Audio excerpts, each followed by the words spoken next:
আপনারা যারা এসেছেন আমি তাদের কথা বলবো না, আমার কথা বলবো যে আমার মনটা, আমার প্রাণটা এই যশাইবাসী আমার মনে হয় আমার অন্যতমভাবে আমার প্রাণটা ভরিয়ে দিয়েছে আজকের এই সভা, আজকের এই গণজোয়ার। আর যে কথা আমি তো এমনিতেই আপনারা জানেন যে একটু রুটো কথা বলি, তো অনেকের সাথেই রুটো বলেছি, গালিগালাজ করেছি, কিন্তু আমি তাদের ভালোবাসি, অনেক ভালোবাসি।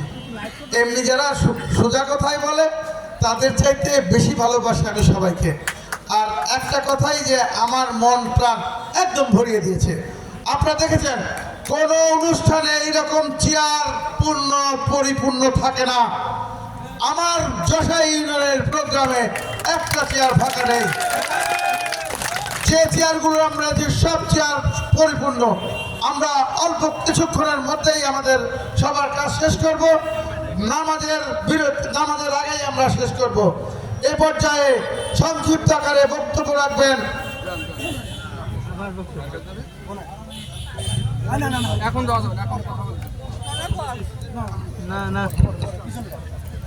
এ পর্যায়ে আপনাদের মধ্যে বক্তব্য রাখবেন রাজবাড়ী জেলা বিএনপির সংগ্রামী সদস্য সচিব অ্যাডভোকেট কামরুল ইসলাম। মামাকে অনুরোধ করছি। যে কথাটা আমি বলতে চাচ্ছি, ইনশাআল্লাহ হারুন রশিদ হারুনকে তারেক রহমান নমিনেশন দিবে। আমি ইনশাআল্লাহ বেঁচে থাকলে আবারও তার নির্বাচন করার জন্য এখানে আসব। বাংলাদেশ জাতীয়তাবাদী দলকে, বিএনপিকে ভালোবেসে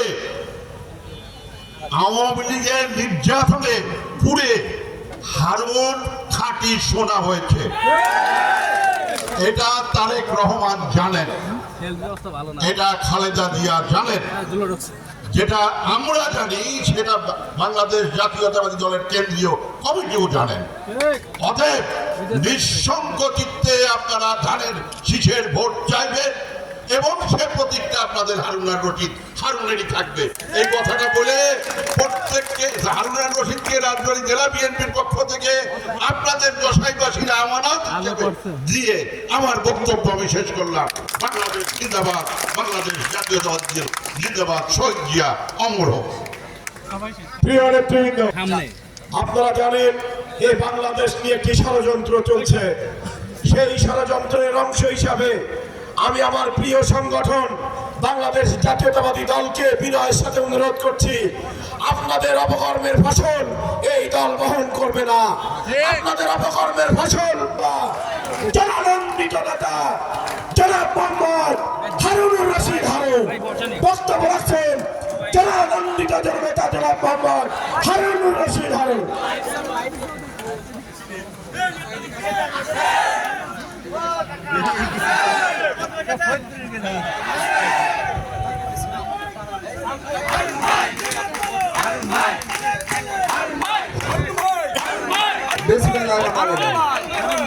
প্রিয় উপস্থিতি, আসসালামু আলাইকুম।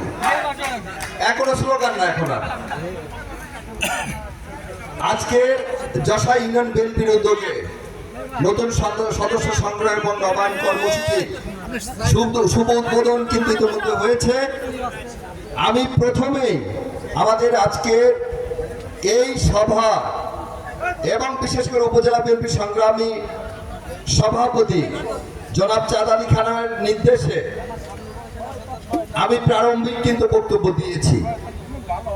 দু একটি কথা এখন শেষ মুহূর্তে বলতে হবে, যে যেহেতু সমস্ত বক্তার মাঝখান থেকে কিছু কিছু কথা আমার মনে হয়েছে যে উত্তরটা দেওয়া দরকার, এজন্যই আমি কথাটা বলবো। প্রিয় নেতৃবৃন্দ, সবার নামই কম বেশি বলা হয়েছে এখানে। শুধু আজকের এই সভার প্রধান অতিথি জনাব চাঁদ আলী খান সাহেব, প্রধান বক্তা মাহবুব আলম বকুল, আমাদেরকে মনে রাখতে হবে যখন জেলার সর্বোচ্চ নেতৃত্ব আসে, প্রধান অতিথি যেহেতু ফিক্স হয়েছে, এটা একেবারে ব্যানারে যেহেতু লেখা, এটা তো চেঞ্জ হয় না। কিন্তু যখন জেলার নেতৃত্ব আসে, জেলার সর্বোচ্চ নেতৃত্ব কিন্তু এখানে আছে। যেহেতু কনভেনার আসে নাই, মেম্বার সেক্রেটারি এসছেন, এইটা শুধু অ্যাডভোকেট কামরুল সাহেবের কারণে না, সর্বোচ্চ নেতৃত্ব কথাটা তো আমাদের বলতে হবে যে আজকে এখানে আমাদের জেলার সর্বোচ্চ নেতৃত্ব অ্যাডভোকেট কামরুল আলম আমাদের মাঝে উপস্থিত আছে। প্রিয় নেতৃবৃন্দ, আমাদের এখানে ফজু ভাই উপজেলা বিএনপির সহসভাপতি, উনি বলেছে চাঁদ আলী খান সাহেব যাকে বলবে তাকেই ভোট দিয়ে দেবো। আমি একটু দ্বিমত পোষণ করি এখানে, এই কারণে করি, এক একটা ভুলের খেসারত কিন্তু বছরের পর বছর দিতে হয়। 91 সালে কারা কাকে ভোট দিয়েছিল আমি সে কথা বলতে চাই না, তখন আমি তো রাজবাড়ী জেলায় আসলে রাজনীতিতে আবির্ভাবই আমার হয়নি, কিন্তু আমি যতটুকু শুনেছি মনে পড়ে যতটুকু, একজনরা খুব দম্ভ করে বিভিন্ন জায়গায় তারা বলে 91-এ আমরা এমপি হয়েছিলাম। কিভাবে তারা 91 এমপি হয়েছিল, কাদের ভোট দিয়ে হয়েছিল, কতটা ভোটার তাদের এই রাজবাড়ী নির্বাচনী এলাকা 2 আছে আমরা জানি। কিন্তু অনেকের ভিতরে আমাদের তখন কাজ করেছিল এমপি পাংশার বাইরে যেতে দেব না। সেবার কিন্তু মনোনয়ন পেয়েছিল দল থেকে আমাদের প্রয়াত এমপি সিরাজুল ইসলাম মৃধার সুযোগ্য সন্তান গোলাম শওকত সিরাজ কিন্তু মনোনয়ন পেয়েছিল, কিন্তু আমরা করেছিলাম যে পাংশার বাইরে এমপি যেতে দেব না, যার কারণে একটা দল সেই কথা বলার সুযোগ পায় যে আমরা 91 এমপি হয়েছি, কাজেই আগামীতে আমরাই আবার ইনশাআল্লাহ ওখানে এমপি হব। এই ভুলগুলো করা যাবে না। দলের সর্বোচ্চ পর্যায় থেকে আমরা চেষ্টা অনেকেই করতে পারি, ফয়সালা কিন্তু মহান রব্বুল আলামিন দিবেন। দল যাকে সিদ্ধান্ত দিবে তার পক্ষেই কাজ করতে হবে, আর সেটাও আমি মনে করি জনাব চাঁদ আলী খান সাহেব, সে তো দল প্রেমী মানুষ, দল পাগল মানুষ, দল দিয়েই আজকে চাঁদ আলী খান সাহেব, কাজেই মনোনয়ন যাকে দিবে চাঁদ আলী খান সাহেব তার জন্যই জীবন বাজি রাখবে এবং সেভাবে আমরা ভোট দেব ইনশাআল্লাহ।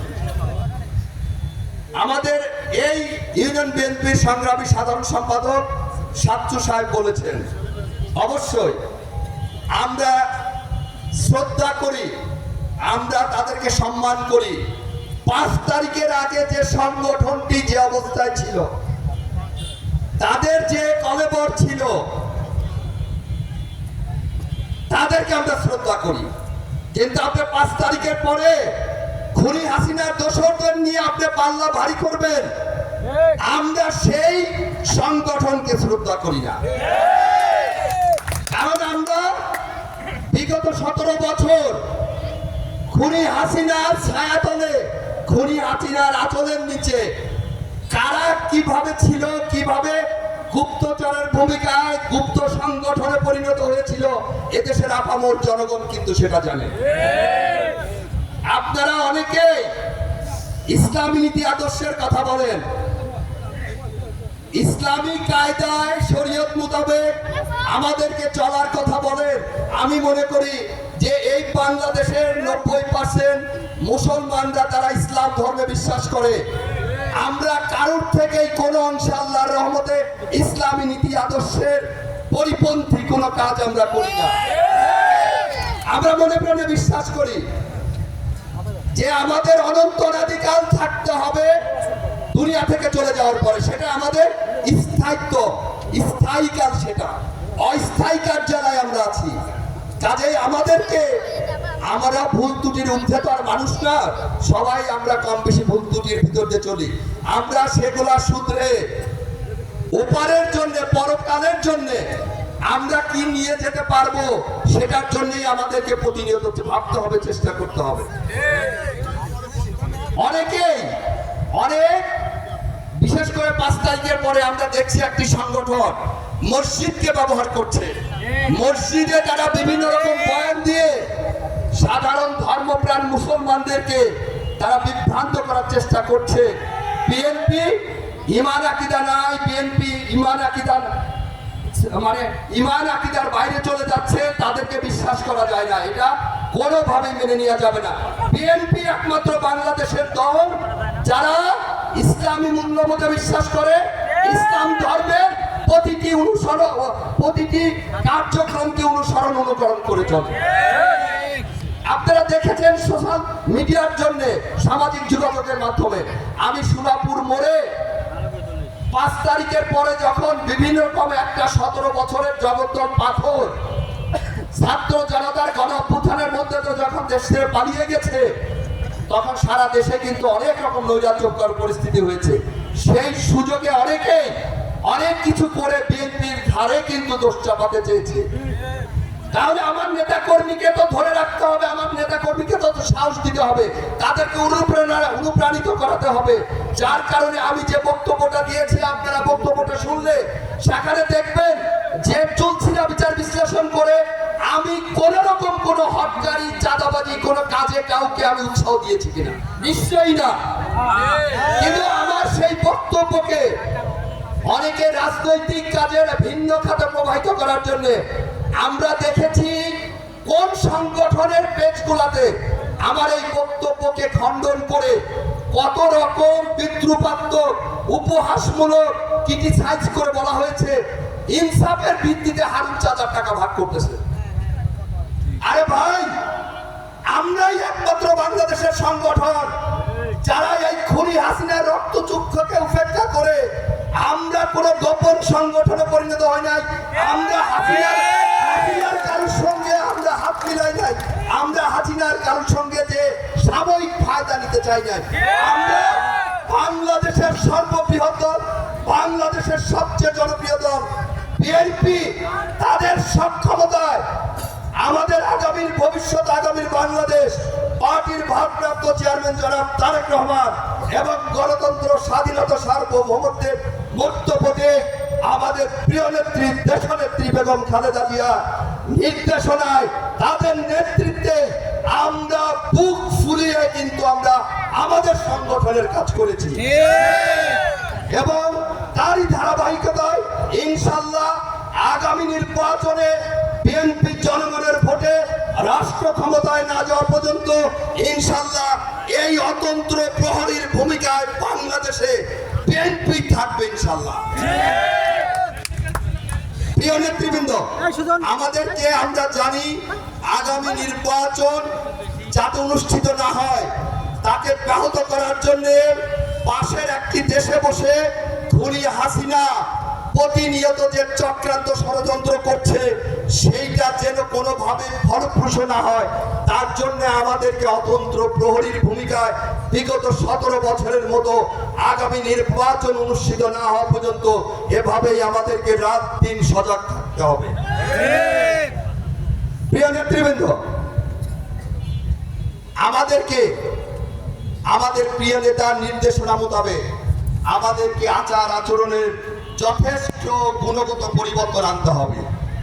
আগের মতো কিন্তু নেতা বলে দিয়েছে সবাই কর্মীরা ভোট দিয়ে দেবে, এখন কিন্তু সেই অবস্থার অনেক পরিবর্তন হয়েছে। আমাদের কর্মীদেরকে বুকে আগলে রাখতে হবে, আমরা যা খাবো তাদেরকে সেটা খাওয়ানোর চেষ্টা করতে হবে, আমরা যা পরবো তাদেরকে সেটা পরানোর চেষ্টা করতে হবে, আমরা সুখে থাকলে সবাইকে সুখে রাখার চেষ্টা করব, দুঃখের সময় আমরা প্রত্যেকটা নেতা কর্মীর পাশে থাকতে হবে। তাহলেই কিন্তু ইনশাআল্লাহ জনগণের আস্থা আমরা অর্জন করতে পারবো, মানুষের বিশ্বাস স্থাপন করতে পারবো এবং যখন একটা অবাধ সুষ্ঠু নিরপেক্ষ নির্বাচন অনুষ্ঠিত হবে